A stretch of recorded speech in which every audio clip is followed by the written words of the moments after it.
que tu dis à ton homme ça va atteindre sa virilité. Et après, tu serais étonné de savoir que... Donne-moi de terminer sur ça rapidement. On continue de vous aimer. Beaucoup de femmes ont été à l'origine de l'incapacité érectile de leurs hommes. Elles ne le savent pas. Elles ne savent pas que ces problèmes d'éjaculation précoce, le fait qu'il n'ait pas une bonne érection, ça vient de ta façon de lui parler souvent. Mais tu l'infantilises. Tu le balkanises, tu fais de lui quelqu'un.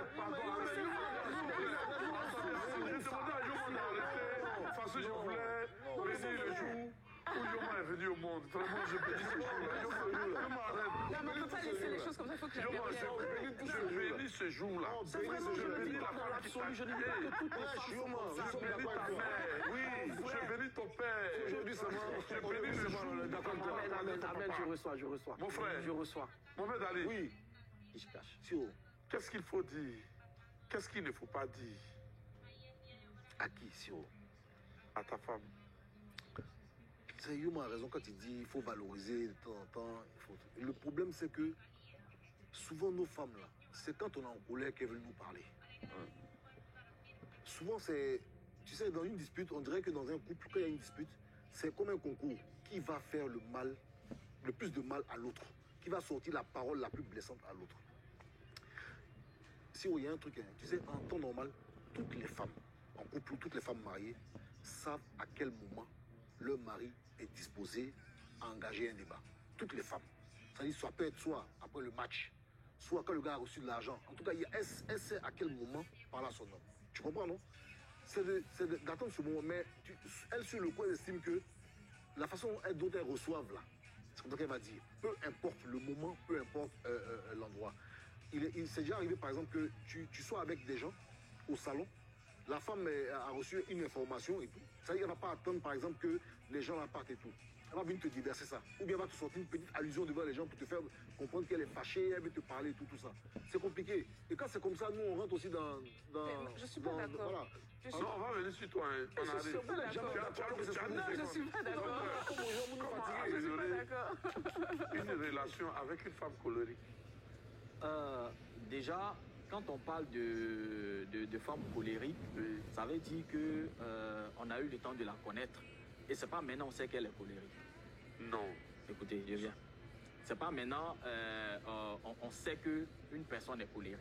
C'est-à-dire qu'on a déjà... On est déjà dedans. Ce que je suis en train de dire, ça veut dire qu'on a déjà eu des bribes. Oui. Voilà. Donc ici, c'est quand l'autre est colérique et toi tu es colérique, tu vois que... Non, souvent tu ne parles pas, mais les paroles qui sortent de sa bouche là, tu les encaisses très tranchantes. Et tu les gardes. Mais ça te transforme c'est clair. En quelqu'un d'autre. C'est clair, il y a ce qu'on appelle les lésions. Ceux qui vivent ça là. Je viens. C'est ce qu'on appelle les lésions émotionnelles. Oui. Ça fait partie de ce qu'on appelle les violences psychologiques, etc. Oui. Parce qu'effectivement, ce qu'il a dit, on va vouloir pousser l'autre dans ce dernier retranchement pour lui montrer voilà, qu'on a tort, etc. Mais ce que je voulais dire généralement, sous l'effet de l'alcool ou sous l'effet de la colère, rappelez-vous, l'ivrogne n'a pas de secret.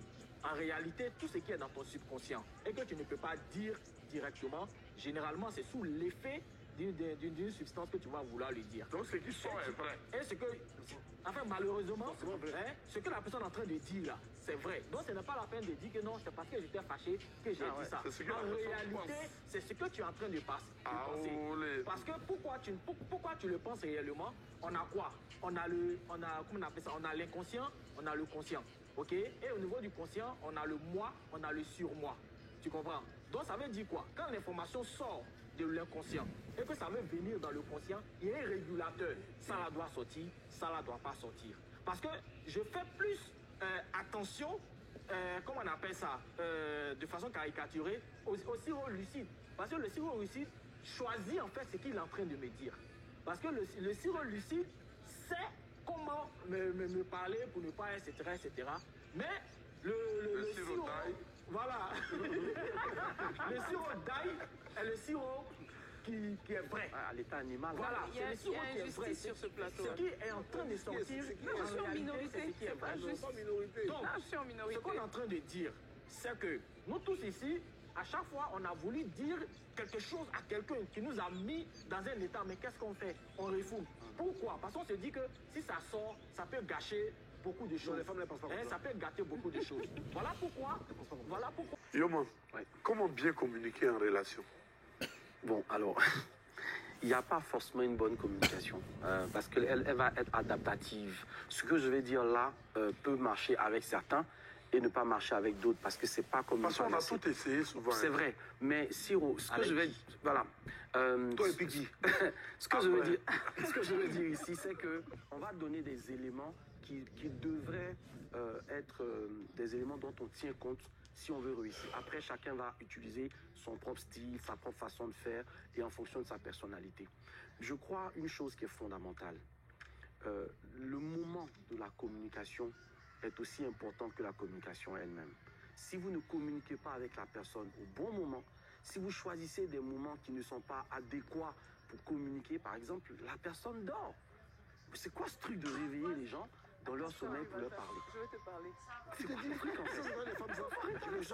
Il faut arrêter avec ça parce que je pense aussi que malheureusement ce sont des choses qu'on a acquises dans notre... Comment ouvrir le dialogue? Mais c'est ce que je suis en train de te dire. Si ton mari dort et que tu le réveilles pour parler avec lui, tu n'ouvres pas la communication parce que tu ne choisis pas le bon moment. Il n'est pas disposé. Tu vois ce que je veux dire? Donc il faut trouver le bon moment. Et le bon moment c'est quoi? C'est quand vous êtes par exemple détendus tous les deux.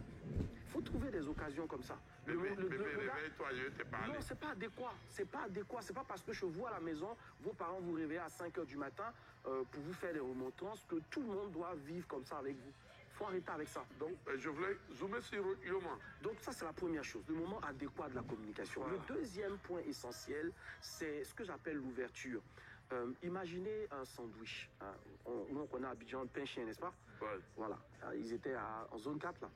Imaginez juste un sandwich comme le pain chien ou un burger, ça dépend d'où vous êtes. Donc vous voyez, il y a deux tranches de pain et à l'intérieur, on va fourrer tout ce qu'il y a comme le steak. Donc le premier élément, si vous voulez ouvrir la communication avec quelqu'un, valorisez la personne. Apprenez à commencer par ce que la personne fait bien déjà.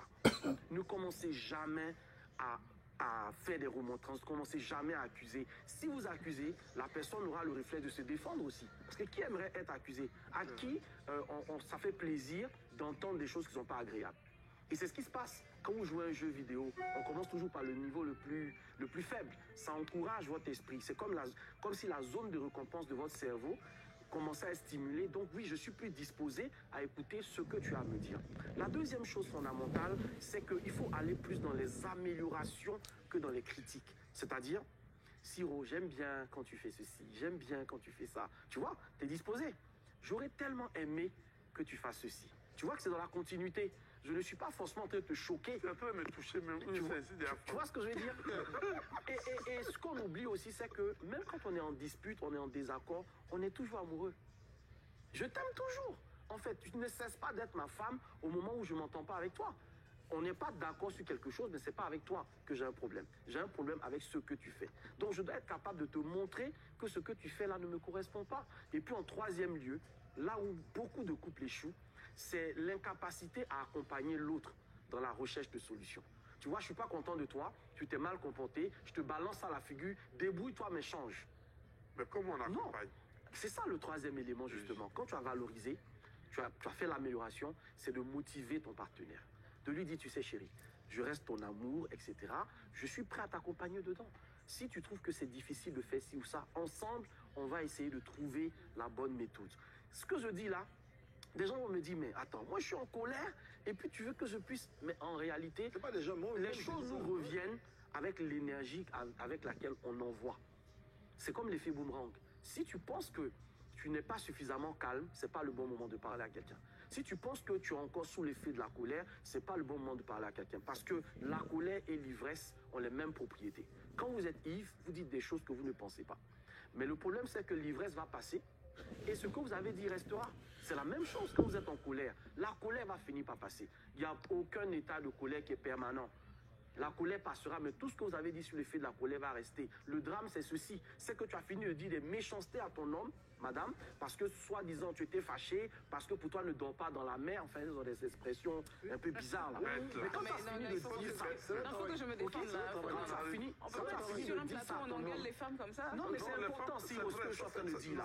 C'est important parce que vous, quand vous finissez de dire de ce genre de choses, vous vous dites, je veux le choquer pour qu'il prenne conscience. Mais on continue de vous aimer, bien en oublier. Non, Mathilde, le problème.